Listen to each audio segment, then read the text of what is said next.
Motif sesungguhnya Arman bunuh tetangga saat melayat padahal baru seminggu bebas. Seorang warga desa Ureng Kecamatan Palaka menjadi korban pembunuhan oleh tetangganya sendiri.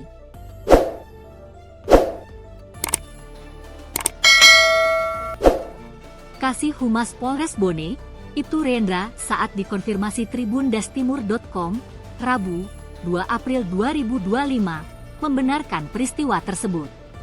Ibtu Rendra mengungkapkan motif dari peristiwa berdarah tersebut ialah rasa dendam. Karena sebelumnya korban pernah melaporkan pelaku di Polres Bone pada tahun 2024 dengan kasus pengancaman sehingga pelaku sempat diproses hukum dan telah menjalani hukuman di Lapas Watampone, ujarnya. Ia mengaku, pelaku baru saja lepas dari tahanan sekira 1 minggu lalu. Baru 1 minggu yang lalu pelaku bebas dari Lapas Watampone dan kembali terlibat proses hukum yakni pembunuhan, jelasnya. Atas perbuatannya, pelaku dijerat dengan pasal 339 KUHP mengatur ancaman pidana penjara seumur hidup atau paling lama 20 tahun. Sebelumnya, seorang warga desa Ureng Kecamatan Palaka menjadi korban pembunuhan oleh tetangganya sendiri. Kasih Humas Polres Bone, Ibtu Rendra saat dikonfirmasi tribundastimur.com, Selasa, 1 April 2025, malam membenarkan peristiwa tersebut. Ibtu Rendra mengungkapkan kronologi dari peristiwa berdarah tersebut.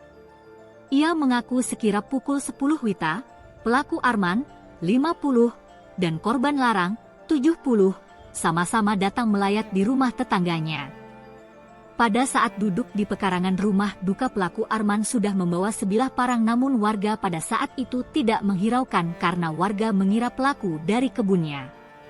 Dan sekitar pukul 11.30 WITA, korban keluar dari rumah duka menuju pekarangan rumah sambil bicara dengan warga lainnya yang dimana jarak dari posisi pelaku sekitar 7 meter dan pada saat itu pelaku melihat korban dan langsung mendekati korban dan memarangi pada bagian leher korban, ujarnya.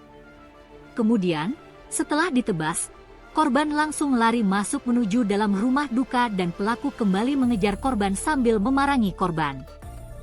Kemudian pada saat di dalam rumah duka, dibantu warga lainnya yang sedang melayat langsung menarik pelaku untuk tidak melanjutkan aksinya memarangi korban, jelasnya. Setelah itu korban langsung dibawa ke rumah RS Umum Tentiawaru untuk dilakukan pertolongan. Namun pada saat sampai di rumah sakit dokter menyatakan bahwa korban sudah meninggal dunia di perjalanan, sambungnya. Ibtu Rendra mengaku pelaku sudah menyerahkan diri ke pihak kepolisian. Sudah menyerahkan diri tadi, dan untuk motifnya masih didalami, tandasnya.